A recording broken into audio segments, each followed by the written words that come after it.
I speak to all our Caribbean brothers and sisters today, not as the Prime Minister of Barbados, but in my capacity as Chair of the Caribbean community. Our world is in crisis. I will not sugarcoat it. These are among the most challenging of times for our region since the majority of our members gained their independence.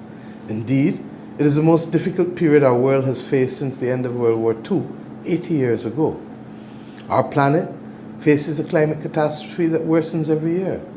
We have a cost of living crisis that has been bedeviling us since the disruption of supply chains when the COVID-19 pandemic triggered the shutdown of the majority of countries. Misinformation, disinformation, and manipulation are running rampant. The mental health crisis is causing hopelessness among many of our young people. And regrettably, crime and fear is on the rise. We're fighting wars in the Holy Land, in Europe and in Africa. Countries are distrustful of countries, and neighbors are distrustful of neighbors. The international order and the international system, my friends, is in grave danger of collapse. And now we are on the precipice of a global trade war. Our Caribbean economies are largely reliant on imports. Just go to the supermarket or visit the mall or the hardware shop or the electronics store, and you will see that most of the things there are not produced in this region. Many of those commodities are either purchased directly from the United States of America or pass through the United States of America on their way to the Caribbean region. That, my friends, is a legacy of our colonial dependence. Together with colleague heads of state and heads of government, we have been working to diversify ourselves away from this dependence. We've already started to reap some successes, especially in the field of agriculture, for example, but we still have a long way to go. As we do this work, we have to be mindful that those recent announcements that have been made in the last few days will impact us very directly as a region and as a Caribbean people. We are working and will continue to work to become more self-sufficient. But I want every Caribbean man and every Caribbean woman to hear me. This trade war and the possibility of a $1 million to $1.5 million levy on all Chinese-made ships entering U.S. harbors will mean higher prices for all of us at the corner shop, higher prices at the supermarket, higher prices at the electronics store, higher prices for us at the shop, higher prices for us at the restaurant, higher prices for us at the car dealership and beyond. A lot of Caribbean people will think that these things that you are seeing on television news or reading about are far away and they don't impact on me. A lot of people think I'm just a farmer, or I'm just a school teacher, or I'm just a mechanic. They say, I live in St. Lucie in Barbados, or I live in Portmore in Jamaica, or Kingstown in St. Vincent, or Rima in Trinidad, or Basse-Terre in St. Kitts, or San Ignacio in Belize. These problems are far away from me and they don't impact me. That is what you will hear them say. But the reality, my friends, is that if you buy food, if you buy electronics, if you buy clothes, it will impact you. It will impact each of us. My brothers and sisters, our Caribbean economies are not very large. So we are and have always been at the whims of global prices. If Europe and China and the US and Canada and Mexico are all putting tariffs on each other, that is going to disrupt supply chains. That is going to raise the cost of producing everything from the food you eat, to the clothes on your back, to the phone in your pocket, to the car you drive down the road, to the spare parts that you need for critical infrastructure. That means higher prices for all of us to pay. And sadly, yes, this will impact all of you, regardless of what any of our Caribbean governments will do. We could lower our tariffs to zero in CARICOM, and it will not make a lick of difference because our economies are small and vulnerable. This crisis, my friends, will impact not only goods, but it may also have a large spillover effect on tourism.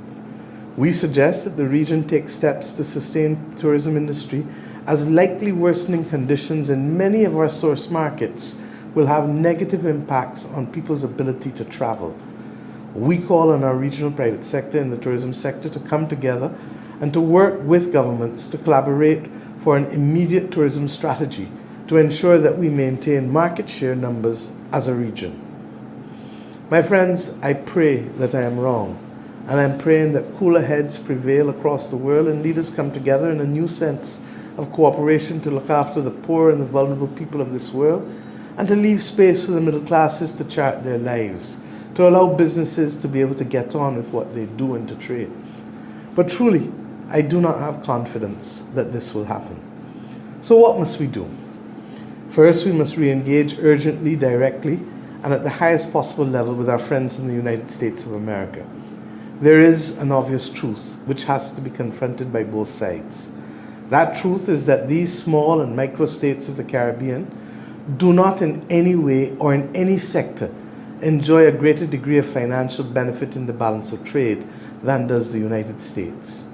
In fact, it is because of our small size, our great vulnerability, our limited manufacturing capacity, our inability to distort trade in any way, that successive United States administrations, including and most recently the Reagan administration in the early 1980s, went to great lengths to assist us in promoting our abilities to sell in the United States under the Caribbean Basin Initiative. We will see how these tariffs will impact on that. That spirit of cooperation largely enabled security, social stability, and economic growth on America's third border in the Caribbean, or as we have agreed as recently in our meeting with Secretary of State Rubio, what is now our collective neighborhood. Secondly, we must not fight among each other for political gain. Because, my dear brothers and sisters, as the old adage goes, united we stand and divided we fall. Thirdly, we must redouble our efforts to invest in Caribbean agricultural production and light manufacturing. The 25 by 2025 initiative, ably led by President Ali, seems too modest a target now, given all that we are confronting. We must grow our own and produce our own as much as possible. We can all make the decision to buy healthy foods at the market instead of processed foods at the supermarket. Fourthly, we must build our ties with Africa, Central and Latin America, and renew those ties with some of our older partners around the world, in the United Kingdom and Europe, in Canada. We must not rely solely on one or two markets. We need to be able to sell our Caribbean goods to a wider, more stable global market. My brothers and sisters, in every global political and economic crisis, there is always an opportunity. If we come together, put any divisions aside, support our small businesses and small producers, we will come out of this stronger. To our hoteliers, our supermarkets, and our people, my message is the same. Buy local and buy regional. I repeat, buy local and buy regional. The products are better, fresher, and more competitive in many instances. If we work together and strengthen our own, we can ride through this crisis.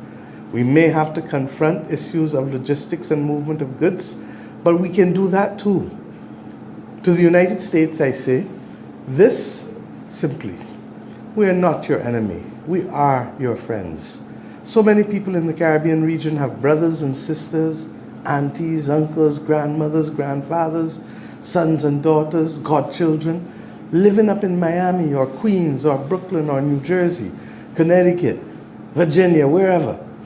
We welcome your people to our shores and give them the holidays, and for many of them, the experiences of a lifetime. I say simply to President Trump, our economies are not doing your economy any harm in any way. They are too small to have any negative or distorting impact on your country. So I ask you to consider your decades-long friendship between your country and ours, and look to the Caribbean, recognizing that the family ties, yes, are strong. Let us talk, I hope, and let us work together to keep prices down for all of our people. My brothers and sisters, there's trouble in our Caribbean waters, but the responsibility each and every day for much of what we do and much of what we grow must be ours. If we take care of each other, if we support each other, if we uplift each other, and if we tap into the strength and innovation of our common Caribbean spirit, we will see this through. Our forefathers faced tribulations far worse than we will ever do. And yes, they came through it. My friends, my brothers and sisters, we can make it. We shall make it. God bless our Caribbean civilization. Thank you.